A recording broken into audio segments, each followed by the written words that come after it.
Si un homme n'est né de nouveau, il ne peut voir le royaume de Dieu. Voir signifie comprendre. Peu importe combien intellectuel vous pouvez être, ou quel bon chrétien vous prétendez être, vous devez naître de nouveau. Amen. Ah.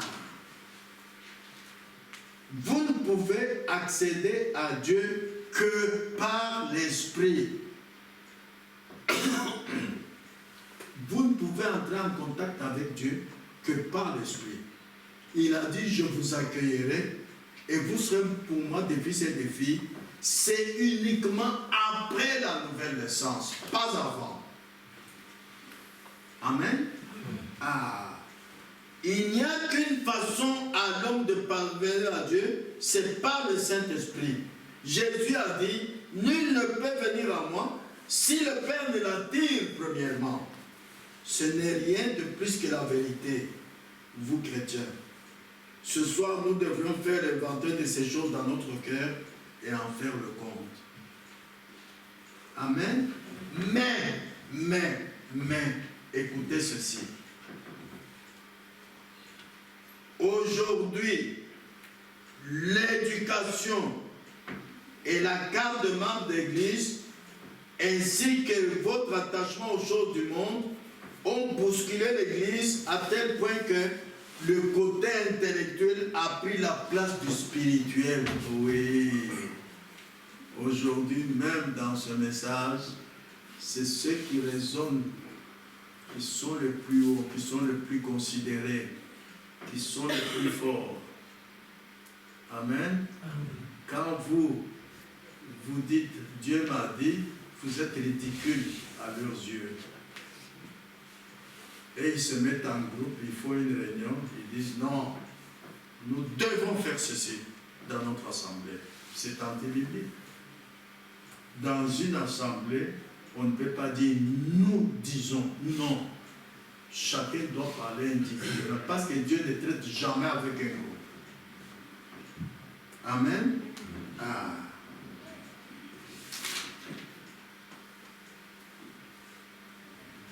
Beaucoup de gens rejettent la nouvelle naissance. On n'en parle même pas beaucoup. Amen. C'est pourquoi nous ne pouvons pas savoir parmi nous qui est sauvé et qui n'est pas sauvé. Non. Il n'y a que Dieu qui peut le savoir. Vous ne pouvez être sauvé que si vous êtes né de nouveau. Peu importe, même si vous avez été 40 ans à l'assemblée, ce n'est pas un signe que vous êtes sauvé. Le signe est du côté spirituel. C'est pourquoi ceux qui ont rejeté la nouvelle naissance, c'est par ici que nous allons terminer. Regardez comment ils agissent. Je lis en Galates chapitre 6, verset 12.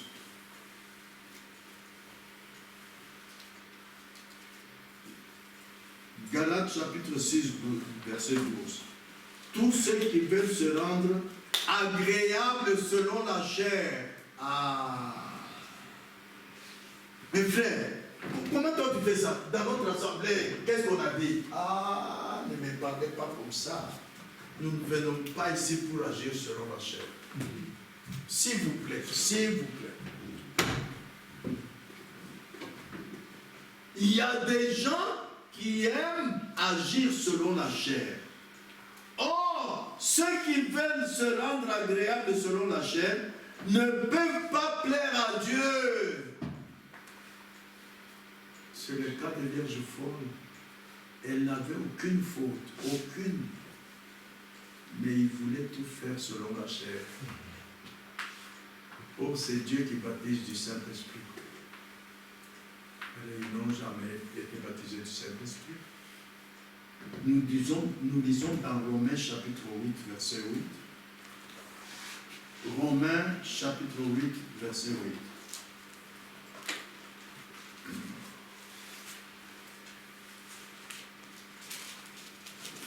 Écoutez bien. Or, ceux qui vivent selon la chair ne sauraient plaire à Dieu. Dieu n'aime pas ça. C'est pourquoi il vous a accordé la nouvelle naissance pour que vous deveniez spirituel. Mais quand vous voulez vivre selon la chair, vous ne pouvez pas plaire à Dieu. Écoutez la suite. Verset Romains 8, versets 5 à 9.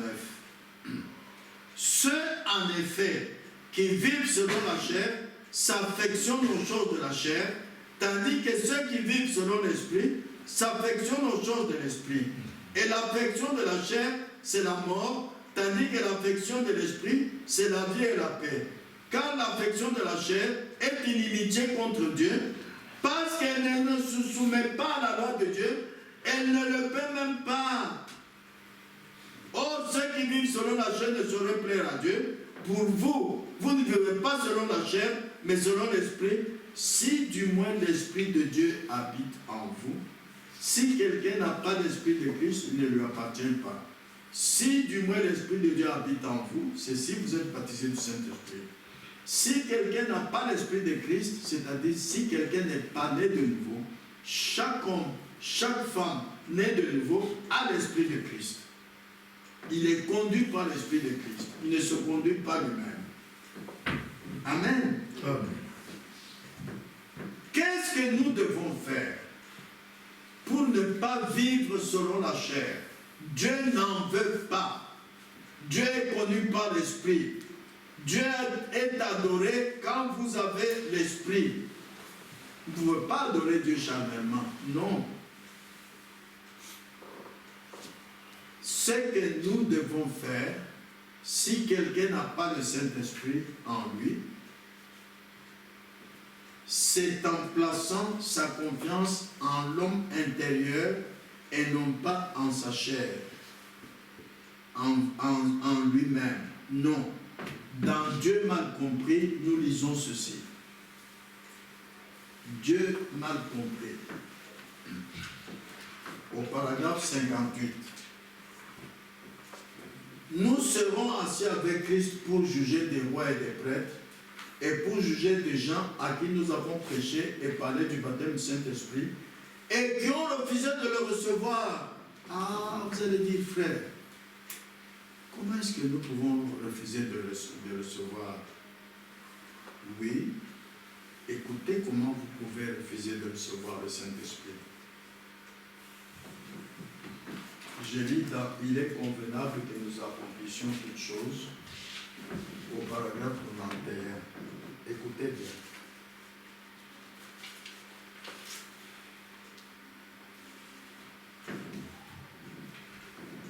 C'est un très joli type de nous aujourd'hui, comme sacrificateur devant Dieu. Nous devons d'abord être baptisés. Repentez-vous. Soyez baptisés dans l'eau au nom de Jésus-Christ pour le pardon de péché. Confessez nos péchés, être baptisés dans le nom de Jésus-Christ. Ce qui nous lave de nos péchés. Ensuite, vous recevez l'onction, le don du Saint-Esprit. Vous avez compris? Voilà ce que beaucoup refusent. Alors, en ce moment-là, vous ne marchez pas selon votre programme. Vous attendez que l'onction vous conduise. L'onction du Saint-Esprit. Voyez-vous être lavé d'abord et ensuite être loin pour le service. Ainsi, un serviteur de Dieu ou n'importe quel croyant doit d'abord être lavé de ses péchés, ensuite être loin du Saint-Esprit pour produire un témoignage pour Dieu. Dieu nous donne l'onction, oui. Alors, attendez de recevoir l'onction et servez-vous-en correctement. Voilà. Si vous ne le faites pas, votre désir c'est de marcher selon la chair. Et vous n'arriverez jamais au baptême du Saint-Esprit. Même si vous n'avez aucune faute dans votre vie, aucune reproche à vous faire, mais vous ne plaisez pas à Dieu. Et c'est Dieu qui baptise du Saint-Esprit. Vous ne serez jamais baptisé du Saint-Esprit. Vous, en refusant d'attendre l'onction, d'attendre la volonté de Dieu et le temps de Dieu, vous travaillez selon la chair et vous ne plaisez pas à Dieu. Dieu vous rejette. Amen. Ah. Écoutez maintenant, nous lisons dans les images de Christ au paragraphe 38.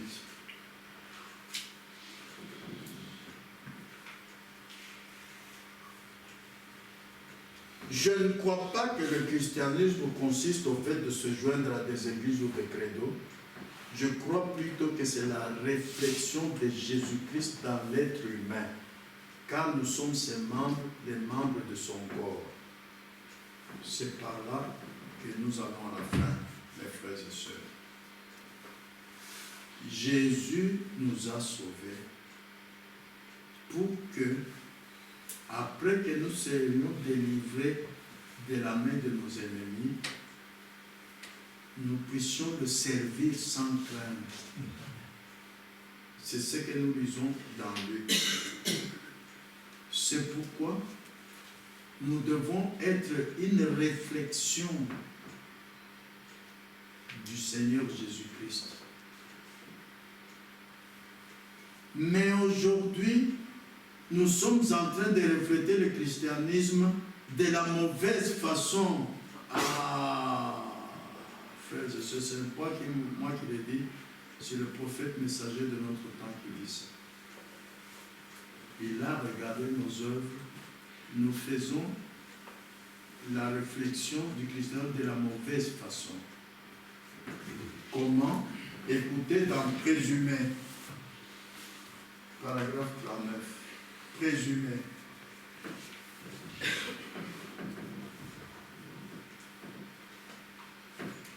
Quelle est cette mauvaise façon? Si nous pouvons examiner le passé et voir dans l'Ancien Testament, ainsi que dans le Nouveau Testament, comment les gens ont été bénis par Dieu. Nous avons vu comment Abraham a été béni, n'est-ce pas? Nous avons vu comment Moïse, malgré les 40 ans qu'il a passé en Éthiopie, il n'avait plus de puissance, Dieu n'était plus avec lui, mais nous voyons comment il a été béni. Et de voir comment ils ont été maudits par Dieu, et voir ce que Dieu avait honoré, exigé, alors nous aurons une idée de la façon de conserver les bénédictions de Dieu. Quand nous parlons de l'appel de Dieu pour sortir du monde, nous devons parler des promesses de Dieu, nous devons parler des bénédictions de Dieu. On n'en parle presque pas. Quel croyant est béni? Quel croyant n'est pas béni? Les promesses de Dieu ne s'accomplissent pas dans ta vie. Tu n'es pas béni. Retourne à la parole, repens-toi, remets ta vie en ordre, alors Dieu te bénira. Amen. Regardez du temps de Noé. Le message était publié dans le monde entier. Entrez dans l'arche, le déluge va tomber. Les gens n'ont pas voulu. Il n'y a que Noé et sa famille. Amen. Mais aujourd'hui, qu'est-ce qui se passe? Jésus a dit, ce qui arriva du temps de Noé arrivera de même à l'avènement du Fils de l'homme. N'est-ce pas? Ce qui arriva du temps de l'autre arrivera de même à l'avènement du Fils de l'homme. Aujourd'hui, les gouvernements du monde, presque entier, sauf un seul pays, ont légalisé l'homosexualité. Un homme peut épouser un homme, une femme peut épouser une femme, l'État accepte. Aujourd'hui, dans les églises, on ne parle presque pas des femmes qui recherchent la beauté. Comment est-ce qu'on recherche la beauté d'une mauvaise manière quand vous quittez ce que Dieu ne vous a pas donné quand il vous a créé? Des faux ongles, des faux cils. Quand vous regardez les femmes, quand ils parlent, ils font comme ça, c'est mignon. de faux sourcils, des faux cheveux. C'est pourquoi? Pour être belle. Mais par contre, regarde Sarah, qui était belle depuis la création. Quand un roi a voulu prendre de force Sarah pour aller coucher avec elle, Dieu a combattu pour Sarah. Il a donné un rêve à ce roi. Et le roi, quand Sarah était déjà sur le lit, il est venu là, il faisait que bailler, il n'avait plus la force de se mettre sur le lit. C'est Dieu qui a combattu. Donc, ma soeur, comme je l'ai dit, je vous accueillerai et vous serez pour moi des fils et des filles. C'est-à-dire, vous marchez avec Dieu, il combat pour vous. Mais, il faut marcher dans la sainteté. Faites attention pour ceux qui étaient arrivés du temps de Noé. Surtout vous les sœurs, en recherchant la beauté, en changeant votre corps, il devient différent de quand vous êtes né de votre mère. Vous n'avez plus les mêmes cheveux que vous aviez quand vous êtes né. Vous n'avez plus les mêmes ongles que vous aviez quand vous êtes né. Si vous avez même les mêmes ongles, vous mettez du vernis à ongles, vous mettez du rouge à lèvres. Alors, c'est ce qui est arrivé du temps de Noé. Ces gens-là ne seront pas bénis. Peu importe combien de temps tu as fait à l'église, Dieu après nous avoir sauvés, Dieu nous a fait cette promesse. Repentez-vous, faites-vous baptiser dans l'eau au nom de Jésus-Christ pour le pardon de vos péchés et vous recevrez le don du Saint-Esprit. La promesse était de recevoir le Saint-Esprit. Quand quelqu'un se fait baptiser dans l'eau, il ne doit pas se dire, oh, voilà, je suis baptisé comme vous. Non, où est l'accomplissement de la promesse? La promesse est pour vous, a dit Pierre, pour vos enfants et pour tous ceux qui sont au loin. Nous croyons à la promesse, pas seulement à la parole. Jésus a dit dans Acte 1:8, vous recevrez une puissance, le Saint-Esprit survenant sur vous. Nous devrions examiner dans notre vie. Qu'est-ce que le Saint-Esprit m'a apporté, si je dis que je l'ai? Le Saint-Esprit en nous vient manifester la puissance dans la prière, la puissance dans nos paroles, la puissance pour vaincre tous les démons. Il n'y a pas de démon en fait pour vaincre un croyant. Non. Non. Un croyant baptisé du Saint-Esprit, une croyante baptisée du Saint-Esprit, les démons ne peuvent pas le vaincre. Chaque fois que les démons vous tentent, il y a le péché à côté de vous, Jésus a dit, le Saint-Esprit vous convaincra du péché. Amen. Le Saint-Esprit en nous vient manifester le fruit de l'Esprit. Galates 5:22. Mais dans ces fruits, où est la fidélité à la parole de Dieu? Regardez par exemple dans notre assemblée. Nous sommes au début de l'année 2026. Nous devons regarder comment nous avons marché mal en 2025 pour nous repentir, revenir à la vérité et voir la puissance du Saint-Esprit agir parmi nous. Amen. Ah. Comment est-ce que nous avons marché mal?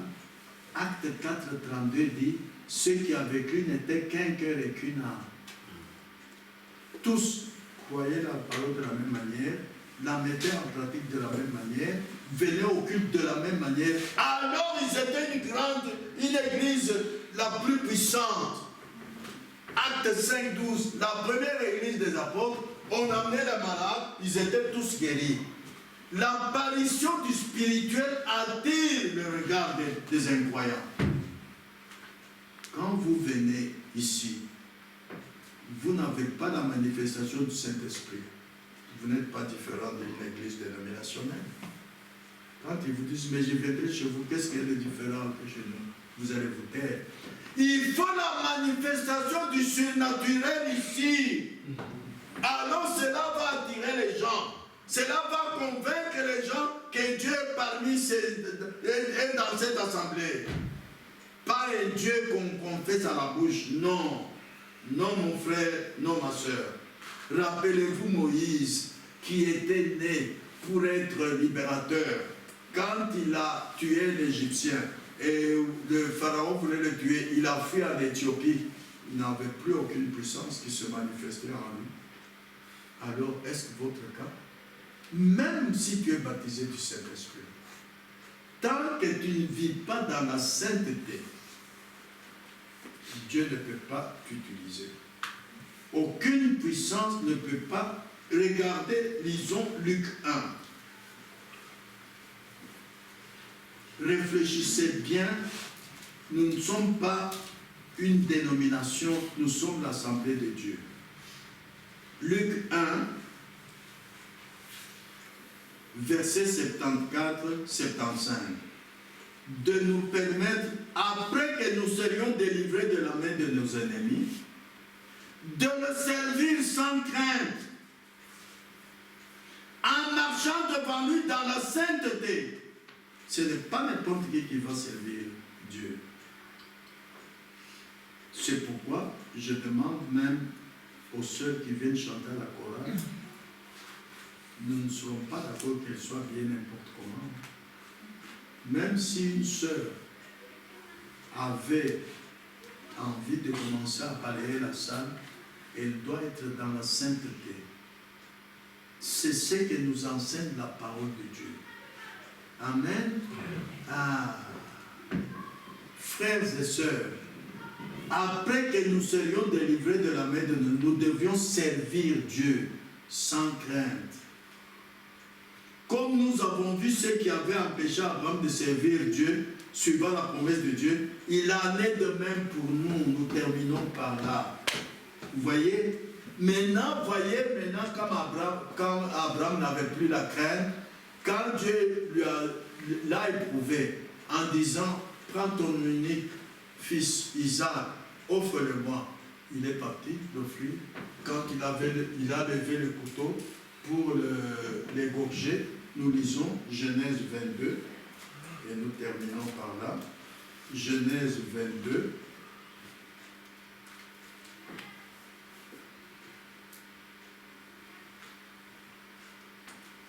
Genèse 22, 15 à 18. L'ange de l'Éternel appela une seconde fois Abraham des cieux et dit, je le jure par moi-même, parole de l'Éternel, parce que tu as fait cela et que tu n'as pas refusé ton fils, ton unique, je te bénirai et je multiplierai ta postérité comme les étoiles du ciel et comme le sable qui est sur le bord de la mer. Et ta postérité possédera la porte de ses ennemis. Toutes les nations de la terre seront bénies en ta postérité parce que tu as obéi à ma voix. Quand Dieu dit quelque chose, même si cela te déplaît, même si cela te dérange dans ton travail, Dieu d'abord. Amen. Ah. Même si cela va te conduire à la mort, fais-le. C'est ça la foi. Amen. Dieu qui nous aime, il a prouvé notre amour en tabernaculant dans le corps de Jésus pour mourir à la croix pour nous.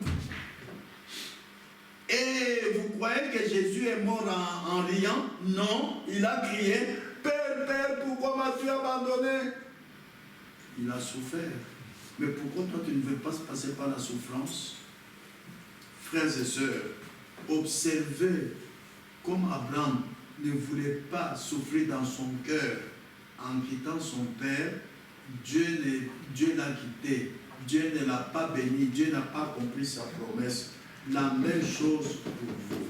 Si vous voulez écouter la voix de Dieu, si vous voulez que Dieu soit avec vous, tout ce qu'il a dit, même si cela dérange ton travail, prie d'abord.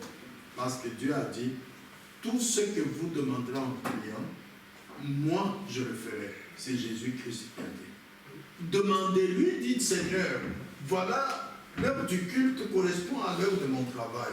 Si maintenant j'abandonne le travail, on va me chasser, je ne saurais plus vivre. Qu'est-ce que je dois faire? Il va te répondre. La Bible dit demandez, on vous donnera. Mais pourquoi tu ne demandes pas? On a vu que Dieu est connu en esprit. Tourne-toi du côté spirituel et parle à Dieu. Écoute sa voix. Écoute la voix de Dieu. Car il est écrit en Hébreux 3:7, selon ce que dit le Seigneur, aujourd'hui, si vous entendez sa voix, la Bible n'a pas menti. Amen. Pour terminer, voici une dernière citation dans M. Esler, et nous avons terminé au paragraphe 48. Nous devons avoir une voix directe, une réponse de Dieu, avant de pouvoir dire que c'est Dieu. Pas une impression, pas une sensation. Amen. Amen. Que Dieu vous bénisse. Amen. Inclinez la tête pour l'adoration.